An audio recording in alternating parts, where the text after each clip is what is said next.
Molti dei nostri servizi, partiti ormai 10, 20, qualche volta anche 25, 30 anni fa, sono nati per dare una risposta alle persone con disabilità, con problemi di salute mentale, con problemi di dipendenze.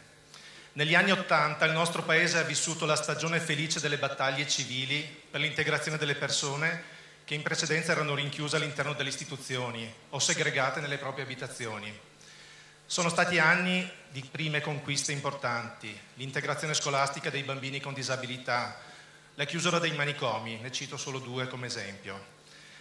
Gli anni in cui sono partiti in maniera pionieristica i primi servizi diurni, che avevano alle proprie spalle quelle organizzazioni che allora, come ha ricordato bene Carla, si chiamavano cooperative di solidarietà sociale.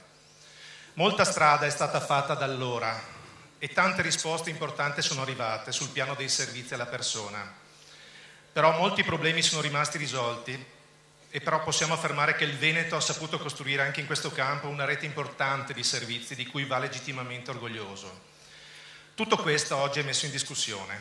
Da anni le risorse già insufficienti sono bloccate e negli ultimi tempi si parla sempre più insistentemente di tagli. Spiegare cosa significa questo sul piano della vita di ogni giorno non è un compito facile.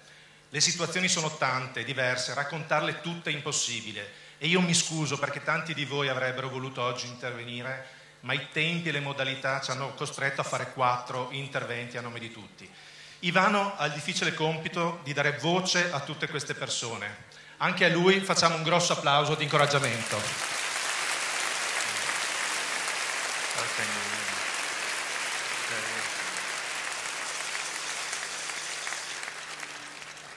Intanto buongiorno, siete bellissimi, veramente siete bellissimi. Dà molta fiducia per quanto stiamo combattendo. Allora, questa mattina ho potuto essere presente a questa manifestazione perché c'è stato qualcuno che mi ha fatto alzare, che è venuto a prendermi, che mi ha portato qui. Ho potuto farlo grazie ad un servizio personalizzato di assistenza autogestito, denominato Servizio di Vita Indipendente, Progetto di Vita Indipendente e aiuto personale destinato alle persone con disabilità.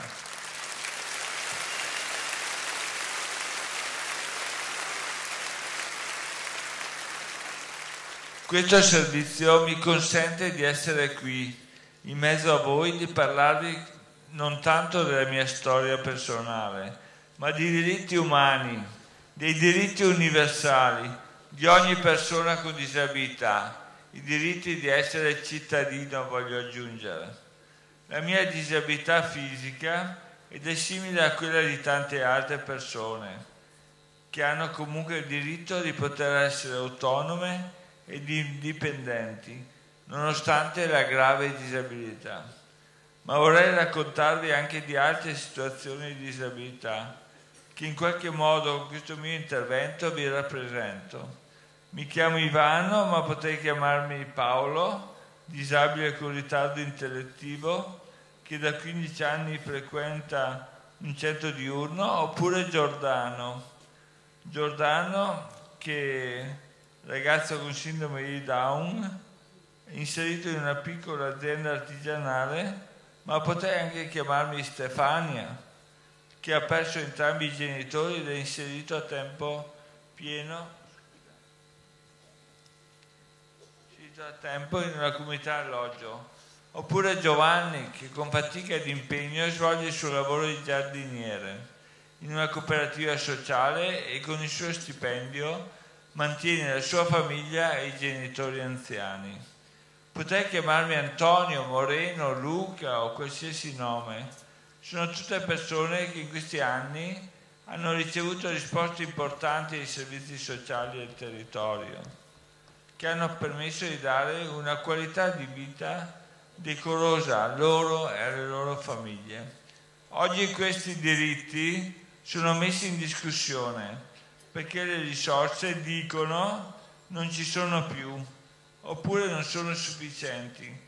Da anni lo Stato trasferisce sempre meno soldi alle regioni e le regioni tagliano i servizi alle aziende ULSS.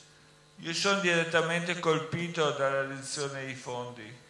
destinati ai servizi essenziali definiti extra LEA. Oggi sono qui, ma fra 3 mesi potrei essere escluso da questa opportunità e dal fatto di vivere. È un colpo ai miei diritti che non posso accettare.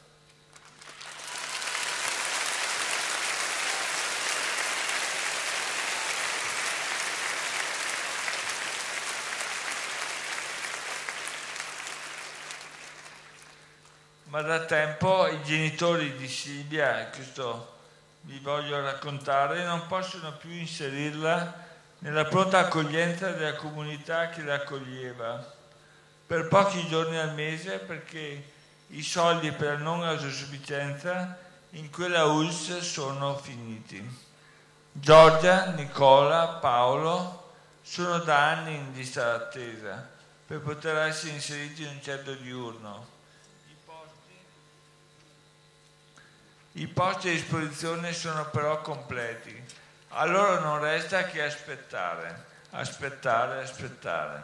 Gabriele e Luca hanno interrotto il loro stage in azienda perché la ULSS non paga più le borse lavoro e l'operatore che supervisionava il progetto. L'elenco potrebbe essere lungo e infinito, è un elenco amaro. Tutto questo sta accadendo nella nostra regione, in un silenzio generale che non possiamo tollerare. Ricordiamo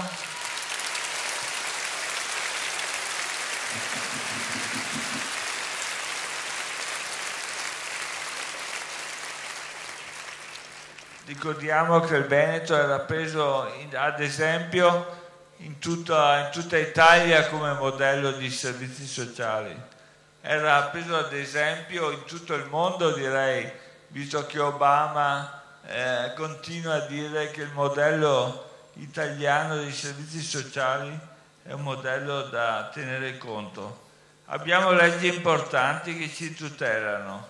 La Convenzione ONU sui diritti delle persone disabili stabilisce che chi ha un handicap grave non debba subire intromissioni e limitazioni per quanto riguarda la libertà e i valori personalissimi della vita privata.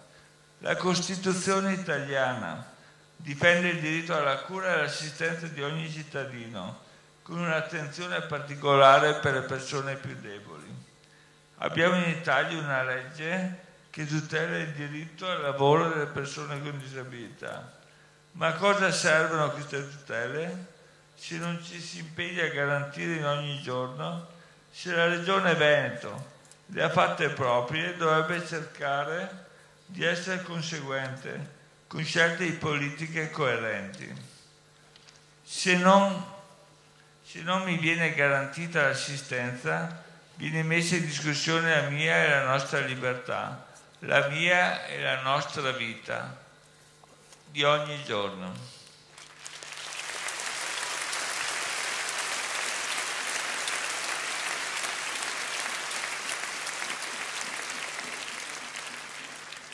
Ci vuole forse impedire a Michele di alzarsi dal letto, fare la pipì, magari con il catetere, lavarsi, andare a fare tutte quelle attività che fanno tutti, ma che per lui sono complicatissime, perché non può usare l'auto, deve usare il pulmino attrezzato e deve superare 1000 gradini e barriere architettoniche. Le condizioni di vita delle persone che hanno una grave disabilità sono radicalmente diverse da quelle di tutte le altre persone. Lo sappiamo tutti e non possiamo far finta di nulla. Vogliamo costringere Ivano a restare segregato in casa proprio adesso che ha completato felicemente il suo percorso di integrazione scolastica? Vogliamo abbandonare Lucia sulle spalle della sua famiglia, che dopo tanti anni di impegno e dedizione è ormai stremata? Vogliamo far perdere il posto di lavoro a Elisa e Matilde, visto che la cooperativa dove lavorano sta chiudendo i battenti? Cosa pensano di tutto questo i cittadini del Veneto? Cosa pensano di tutto questo i cittadini del Veneto? Cosa intende fare la giunta regionale? E ripeto, cosa intende fare la giunta regionale?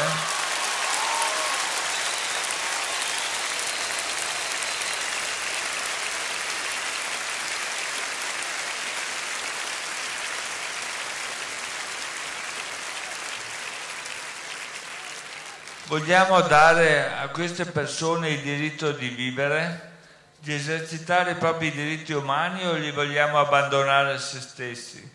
L'azzeramento dei fondi sociali nazionali ha creato in questi ultimi anni danni enormi alle famiglie. Il paradosso è che la soluzione alternativa è l'istituzionalizzazione e la sanitarizzazione, che hanno un costo decisamente superiore a quelli che nel Veneto abbiamo saputo costruire con impegno e competenza per quanto riguarda l'autogestione. E allora, di cosa stiamo parlando? Vogliamo spendere di più o vogliamo spendere di meno? Non lo capisco.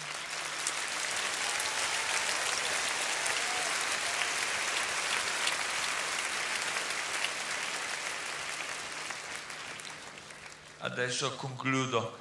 Vogliamo abbandonare definitivamente a se stesse tutte queste persone? Ve lo domando a nome di Vania, di Paolo, di Gabriella, di tutte le persone che hanno questi problemi. Ve lo domando a nome anche delle loro famiglie, ma ve lo domando anche a nome di tutte quelle persone qui presenti, operatori, volontari, comuni cittadini, persone che sono venute qui oggi a Venezia per dire che un Veneto solidale esiste e non ha dubbi su quale deve essere la risposta giusta.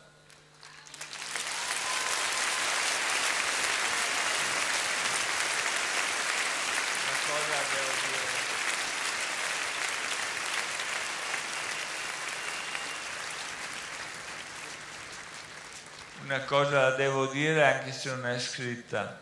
Domani è il giorno della memoria. Hitler, da un certo punto di vista, aveva le idee chiare. Ha ucciso 2,5 milioni di disabili perché erano persone inutili. Vogliamo fare lo stesso? A voi la domanda. Risposta.